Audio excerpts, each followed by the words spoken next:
Continuamos en UPAO Noticias, edición mediodía. Y como lo anunciamos antes de la pausa, está con nosotros ya aquí en estudios para una entrevista la destacada especialista en Derecho Internacional, además docente en la Universidad Privada Antonio Dorrego, Jessy Tapia, para conversar, para poder dialogar en un contexto diplomático, ¿no es cierto?, analizar la decisión de no ser declarada como persona bienvenida al país para participar exactamente en Lima en la Cumbre de las Américas. Bienvenida, Jessy Tapia, a UPAO Noticias. Gracias por la invitación. Buenas tardes. Bueno, para que el público televidente e internauta conozca mucho más el tema, ¿qué significa la Cumbre de las Américas? ¿Cuál es el objetivo de que los países de América participen en una cumbre de esa naturaleza? La Cumbre de las Américas es una cumbre que reúne a representantes de los países de América y el Caribe. La cumbre que inició, la primera cumbre, su finalidad era para tratar temas diplomáticos y temas comerciales internacionales que efectivamente involucraban a toda la zona, ¿cierto?, a toda la región. En la fecha de hoy, pues estas reuniones se han ido realizando cada 3 o 4 años alternadamente, y este año la sede finalmente es en Lima, ¿no?, que tiene una temática en particular que son, como comentábamos, temas de gobernabilidad y democracia. Correcto. Es en este marco que estos países, algunos países de América, entre ellos el Perú como anfitrión, sí, se han pronunciado. Y ayer la canciller, ¿no es cierto?, Cayetana Jovín, ha dicho que el presidente de Venezuela, Maduro, no es una persona bienvenida a esta cumbre. ¿Cuál es el efecto que tendría en el derecho internacional la declaración de persona no grata al presidente Maduro en esta cumbre? Hablemos que estas cuestiones se manejan a nivel diplomático, no puramente jurídico o judicial, como podríamos entenderlo, ¿no? En este caso, la declaración es tomada por lo que se ha conocido ya como Grupo de Lima, ¿cierto? El Grupo de Lima. El Grupo de Lima conformado por 12 países de América y el Caribe.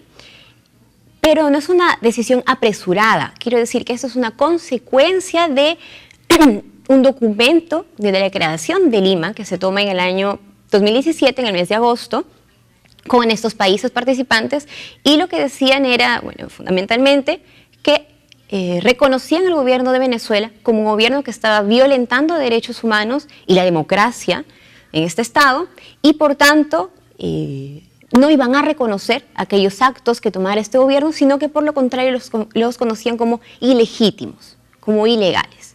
Esa es la declaración que hacen. Como consecuencia de eso, evidentemente, en el marco internacional se siguen celebrando conferencias, ahora la cumbre, y esta cumbre, evidentemente, cuyos miembros también van a participar, son los que responden también a la Declaración de Lima y al Grupo de Lima, pues evidentemente como consecuencia establecen que esta persona no debería formar parte porque su gobierno atenta contra los principios que defiende o que se defienden en esta región. En ese marco podría entenderse que no debería ser declarado una persona bienvenida a nuestro país y tampoco bienvenido por los gobiernos que se iban a presentar o que se van a presentar para esta cumbre. En ese sentido se entiende, es comprensible. Ahora bien, jurídicamente podemos hablar, por ejemplo, de una situación paralela que ocurre en otras cumbres, como en la cumbre del G8. En la cumbre del G8 se reúnen las 8 potencias, mayores potencias del mundo, más ricas del mundo, y entre ellas se encuentra también Rusia. Rusia, si ustedes recuerdan, hace unos años tuvo una crisis por la crisis de Crimea, donde efectivamente se comprobó que había violaciones de derechos humanos. ¿Qué se hizo en este ámbito, en esta cumbre? Se declara Rusia suspendida de la cumbre. Entonces ya no había necesidad de cursar una invitación al presidente. Ya basta que estaba suspendida. Exacto. Ya obviamente podríamos haber hecho lo mismo, ¿cierto? Claro, podríamos se pudo haber hecho esa misma situación. Exacto, y no tendríamos que haber cursado una invitación y luego finalmente dejarlo fuera. Te invito, pero mejor no. Claro.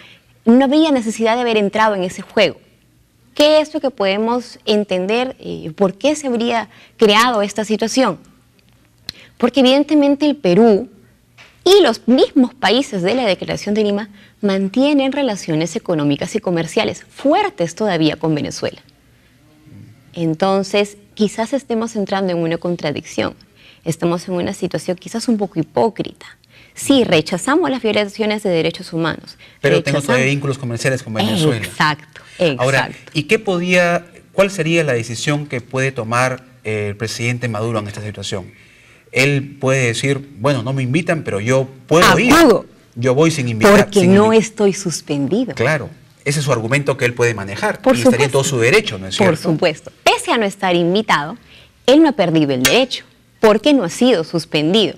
Entonces, allí sí entramos en conflicto. Evidentemente, lo que va a pasar, o considero, quizás estemos equivocados, va a ser que Maduro finalmente no acuda y manifieste su rechazo a la cumbre, ¿cierto? Que la desconozca y, como también ha dicho Evo Morales... Sí, justamente, perdón, queremos compartir un Twitter que ha hecho público el presidente de Bolivia.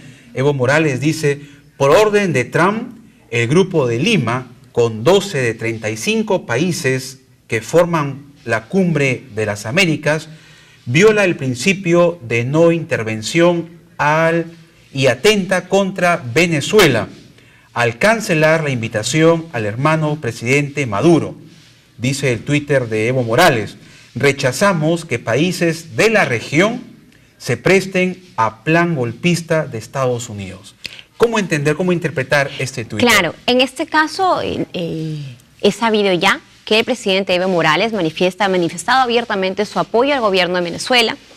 Sin embargo, este Twitter tiene algunas falacias, varias diría yo. En principio se menciona este principio de no intervención.